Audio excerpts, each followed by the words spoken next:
YouTube, it's Sunday. Why are you such a coffee cat? So it's 2017 and another Star Wars movie is coming out? What? Yeah, that's a really weird concept. Oh, I forgot my glasses. Does that mean I have to start over? Nope. So that's a really weird concept, even though two newish ones came out. Like, it's so weird to think that, like, I don't know, it's almost like probably how, hello, hair. It's probably a similar feeling to the one that a bunch of 50-ish-year-old guys had whenever Doctor Who first had its first reboot. And Eccleston came back up, and everything was new, and everything was weird, and it was really exciting, but also kind of, like, skeptical and meh. Yeah, it's about like that. Except, for me, it's a little bit different, because Star Wars is like... Okay, I just want to sit down and kind of talk about what Star Wars meant to me growing up and why I have such a love for it, even though I don't know half of the characters or don't know what the plot is or what movie is which, and yet I still have such a love for the franchise. And I feel like I just kind of want to talk about that today because a new Star Wars movie just came out and that's really exciting and I want to see it, but I don't know when I'm going to be able to, and it's not a priority, and here's why. So whenever I was growing up, Star Wars was still at its peak because, let's be real, when did it lose its popularity? It didn't. That's the whole reason why Disney decided to buy them out, right? My dad always was a huge fan of Star Wars, as most of your dads were, I'm sure. Or are, I guess I should say. So yeah, my dad's a huge Star Wars fan, always has been, and I remember when I was little, he would sit down in the living room sometimes, like on weekends or whatever, and he would just put on Star Wars movies. None of my other siblings, I say none as if there were more than two, neither of my other siblings usually wanted to sit down and watch them with him. Even my brother, like, I think he liked them, but usually was like more interested in like playing outside or something like that, or like playing with matches because he was a pyro. My sister also was never really interested in Star Wars for no real reason. She just never really wanted to watch it. But me, I don't know, I was kind of intrigued. I have always liked science fiction and fantasy and whatever. Not that Star Wars is necessarily fantasy, but it falls in that same kind of vein. And I don't know, it was cool, but also, okay, growing up, I was always scared of my dad. And it wasn't for any real reason. Oh, sorry, I just saw my candle flickering in the little screen of my alarm clock and it scared the shit out of me because I thought it was like blinking. Oh, excuse me, AdSense. Scared the crap out of me. Anyway, yeah, whenever I was a kid, I was always really scared of my dad.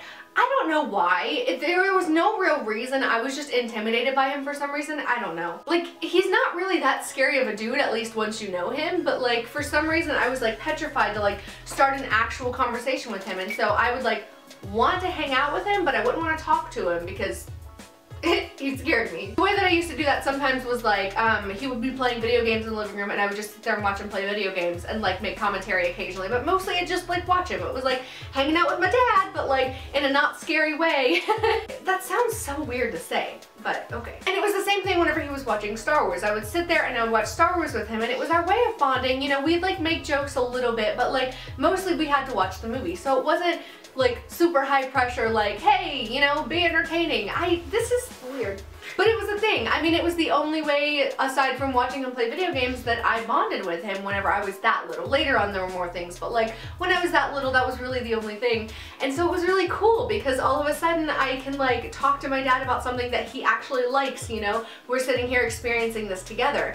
I can't tell you the number of times I watched that one movie. Which one is it? It's the one that everyone hates. The Phantom Menace, that one. It's like a really old one. The graphics are crappy because obviously, but I remember it was like, I think it was Anakin, and it starts off with like him getting ready for this big spaceship race. Yeah, for some reason that was his favorite one. I don't know, but we watched it so many times. Like, I don't think I've seen all the Star Wars movies, but I've definitely seen that one like 50 times. I still don't remember most of the plot, but I remember at least some of the important parts. Oh my god. Anyway, and I mean, as a little like 6-7-year-old girl, you know, like these movies are confusing. I didn't understand what was going on most of the time. There were so many characters and so many names to keep track of. Like, there's this big scary gross dude, but then there's also Princess Leia, who I wanted to be. Which, by the way, was also important because I didn't really have many, like, you know, female, like, oh, you're awesome lead roles whenever I was, you know what I mean. I mean, yeah, she wasn't like, you know, super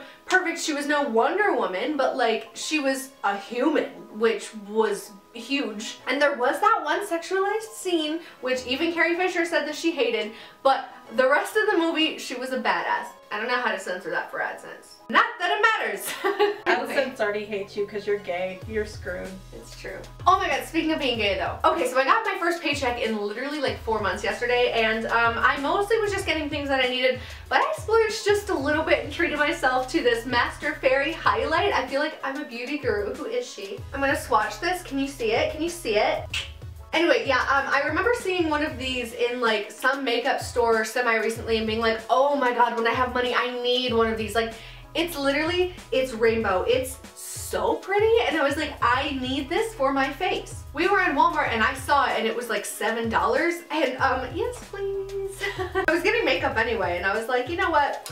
I'm gonna grab one of those. And I didn't know how well it was gonna work. I was like, you know, it's probably not even gonna be that pigmented. Like, you know, it's probably not gonna be super great, but like, I'm gonna get it anyway. Oh my god, I was wrong. It's so good. Literally, like, this is the thing that came in it.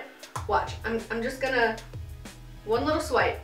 Look at the rainbow. This is not sponsored, by the way. I'm just very gay. Anyway, I'm obsessed with that. I put it on my cheeks this morning. I also put it on my eyes instead of doing eyeshadow like I was planning to, because once I had it out, I was like, I need this everywhere, and I feel like if I put it all over my face, I'd be happy, but it'd be a bit overkill, and I'd get a little bit of weird looks. So I just put it on my cheeks and my eyes, but I'm obsessed, and yeah, this is something I'm not going to be wearing a ton because it's precious and beautiful, and I love it. She says as she drops it. But yeah, I don't know, I love it. It makes me feel extra gay. And an extra gay day is a good day. I don't know what that accent was. Whew. Okay, anyway.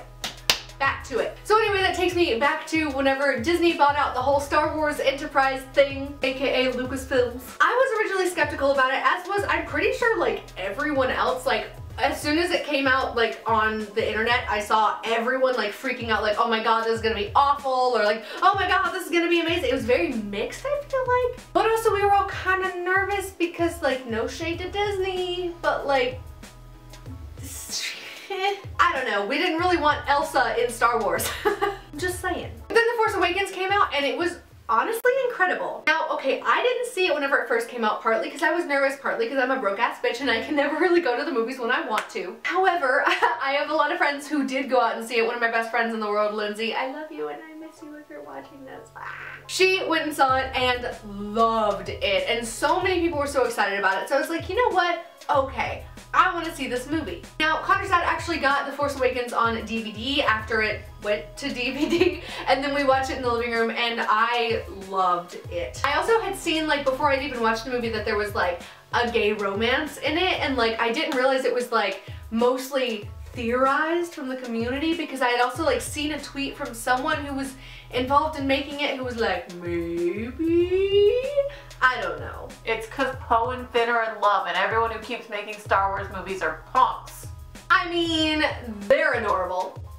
No, I did love them, and that's also something that got me so excited for it, because I'm like, not only is the main character, who is a Jedi, a girl, which beforehand the only female, like, in Star Wars that I really had to look up to was Princess Leia, and I love her, she was amazing, but, like, she's, like, pretty much the only one. I mean, Padme was in it too, but again, I didn't really see that one much, which I realize is not a legitimate argument, because it's not like I'm trying to argue anything. I'm just saying, I didn't know a lot about her, and I didn't have very many female role models that weren't Disney princesses, you know, who always fawned over boys who just wanted them because they thought they were pretty and didn't do, like, anything else. I'm just saying. So it was really cool that all of a sudden we have this girl as not only the main character, but a Jedi, which I wanted to be a Jedi so bad when I was little. I didn't really know what that meant, but I wanted to be one, and now I saw a girl being one, and it was really cool. But also the idea that, like, there's a potential gay romance in this, because Star Wars has always been very, very, very, very, very straight and a little bit incestuous. But that's not what we're here to talk about today. Oh god. Actually, why has that become such a theme? Like, even in Game of Thrones, there's incest. Like, why is incest such a thing in fantasy all of a sudden? I don't know. Sci-fi, fantasy, whatever. Anyway, it was a fantastic movie, and I loved it. Now, after that movie, like I said, I loved The Force Awakens. It was so good, and, like, because of that, I'm very excited for the new movie.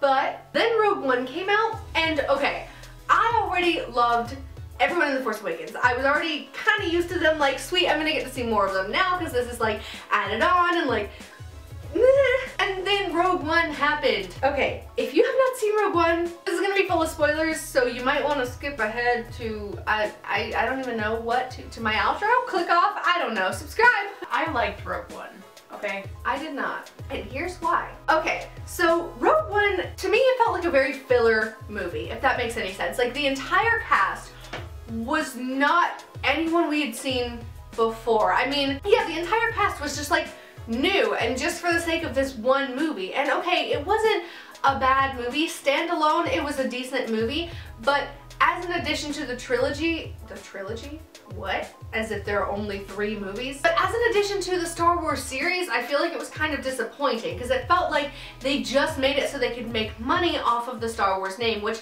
if it was gonna happen with anything, I would have expected it to be the first new Star Wars movie, but it wasn't. The first one was really good. The Force Awakens was really good.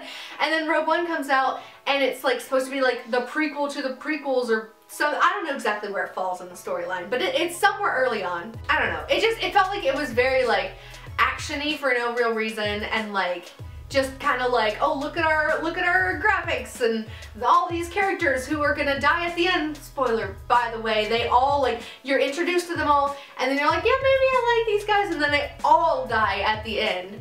And it seems kind of pointless. I don't know. I was not a fan. But also, when I went to go see Rogue One, I think I also had higher hopes, not only because The Force Awakens was so good, but because the day that we went to go see it, it was actually with Connor and their dad again, and it was playing at a theater that was near us. I did some space buns on the top of my head. I didn't do like the big side ones because I didn't have enough hair, but I did them like here like this, like I was obsessed with for a while. I did like a really pretty like gold, you know, fade eyeshadow thing as kind of like a tribute to Carrie Fisher, because like, you know, it just reminded me of her. And by Carrie Fisher I more mean like Princess Leia, but you know. So then I don't remember what the date is, and we don't have power right now, as I've mentioned, and so I can't, like, I mean I could go on my phone but it'll probably die, so I could look it up but I'm not going to. But the day that Carrie Fisher died was the day before we went to go see Rogue One. Now, we had already bought the tickets ahead of time as far as I know, or we were already planning on going or something like that. Like, it wasn't like we were like, oh, she died, we have to go see it now. Like, no. But yeah, so the day after, you know, I kind of did my makeup, did my hair as a tribute to her, and like, it was kind of sad, but I was really excited because I heard that she like makes a cameo in it, and like, you know, the first one was so good, it's gonna be great. And then, I mean, the only time that you saw her was just like old footage at the end, which was still kind of cool and kind of emotional, but I don't know, it just felt disappointing. I don't know, not that it really matters, it felt like it should have been better and then it wasn't. And that brings me to The Last Jedi. Now, like I said, I was disappointed by Rogue One. Not everyone was, but I was. But The Last Jedi is a continuation from where The Force Awakens left off. So I'm very excited to see The Last Jedi. I've already gotten a few spoilers. I don't really remember them, which is a good thing, I guess. It's just from going on Tumblr too much, but yeah. But I'm very excited to see it. I'm excited to see more Finn and Poe shipping material. I'm excited to see Rey be more of a badass and Kylo be way more angsty, because I love angst. Angst. You know, with all that, was it angst, Harry? See, now I just miss Lindsay. Okay, that was dramatic.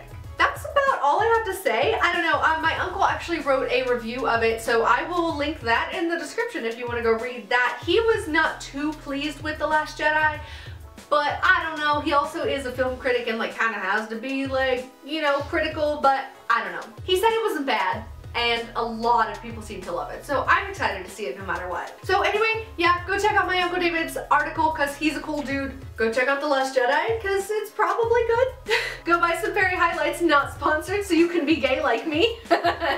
You have to have that highlighter to be gay. That's an official rule now. It's a prereq. They won't let you in the club if you don't have it.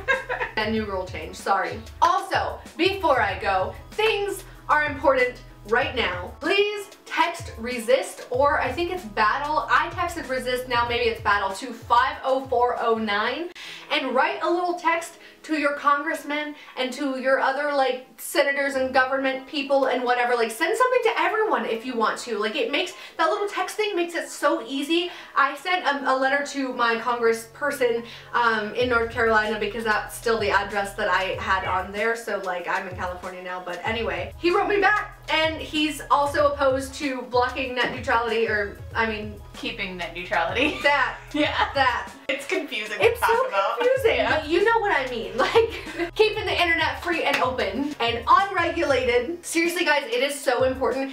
The thing is, if you don't help, if net neutrality passes, to repeal net neutrality. Net neutrality is the good thing. Okay. We don't want to lose net Okay, neutrality. right. If they repeal net neutrality, so many people will be out of jobs. YouTubers will be out of jobs. I mean, it's not like it makes me enough money right now anyway, but like, I won't be able to do it like this and have any hope of being a YouTuber in the future as my job. And there are also like, there are sex workers who need the internet. There are so many other people who use the internet for their job, and like, it's a necessity, and if they don't have the internet open and unregulated, then they won't have a job. Like, it's so important, and seriously, every single letter and text and whatever counts. So I'm going to also, hello train, I'm going to also leave the number and the text and everything in the description down below. So go do that.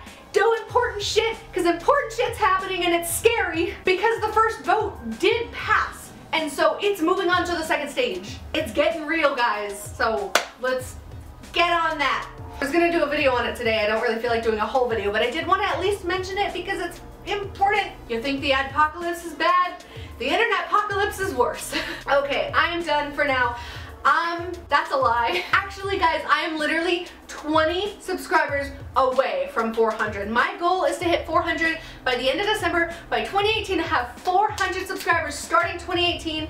And we're literally 20 away. We're so close. I don't get to go home for Christmas this year. I don't get to do a lot of crazy, cool, fun things for Christmas this year. I mean, we're barely even gonna be able to exchange gifts because this year's been really hard, especially at the end. So it would be a really cool Christmas present for me to hit 400. So yeah, please don't forget to subscribe to my channel. As we say here on Coffee Cat, we say subscribe because I'm a dirt and don't know how to speak. Please like this video, leave a comment, text 50409, read my Uncle David's article, watch The Last Jedi. I'm telling you to do too many things. I apologize. Just pick the first few that are the very most important. Subscribe to me and text 50409. Okay, I'm really gonna go this time. Thank you so much for watching. I love you guys so much. There was something else I was gonna say, but here we are. You want to subscribe to this channel. May the force be with you, Miyaki-Autos. I couldn't think of anything else.